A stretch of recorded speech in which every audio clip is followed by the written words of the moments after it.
Түүхэн замнал Арвин Эрдэнэс 5 толгой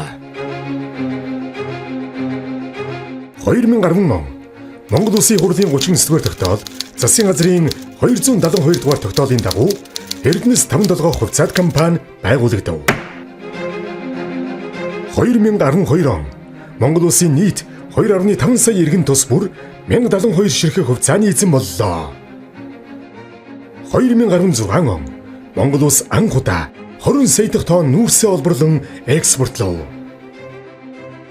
2017 он бүгд найрамдах Хятад ард улсын Chalco компани 350 сая Америк долларын зээл, Монгол Улсын хөгжлийн банкны 200 сая долларын зээлүүдийг бүрэн төлж барагдууллаа.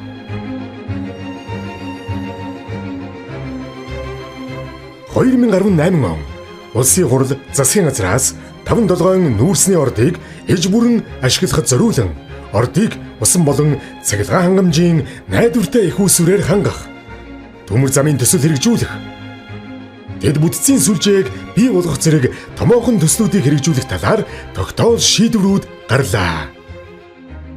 2020 он Монгол Улсын нийт хувьцаа эзэмшигчид анх удаа ногдол ашиг хүртлээ.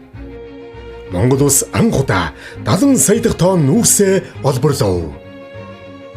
2022 он нүүрс баяжуулах үйлдвэр, усан ангамжийн систем, технологийн нүүрс ажих логистикийн төв зэрэг томоохон төслүүдийн барилга угсралтын ажил эхлэв.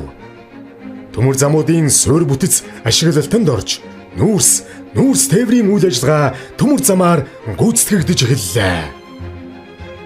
ISO 37301 2021 нийслэлийн менежментийн тогтолцооны шаардлага хангав. ISO 37001 2016 авилгын эсрэг менежментийн тогтолцооны стандартыг нэвтрүүлв. Иймхүү Эрдэнэс 5 толгой хувьцаат компани засаглалын болон ёс зүйн шаардлагыг олон улсын түвшинд хүргэв.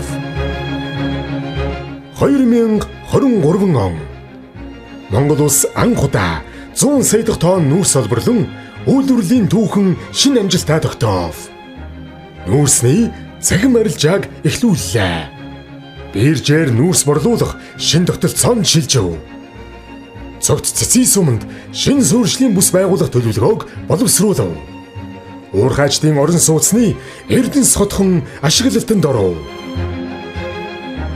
Эрдэнэс 5 толгой бондын төлбөрийг бүрэн барагдуулав. 2024 он 5 толгойн ордын нөөцийг 29% нэмэгдүүлж 8.1 тэрбум тоннд хүргэв.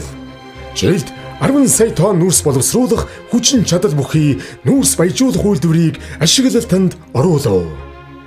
Нүүрс ажих логистикийн төвийг ашиглалтанд орууллаа.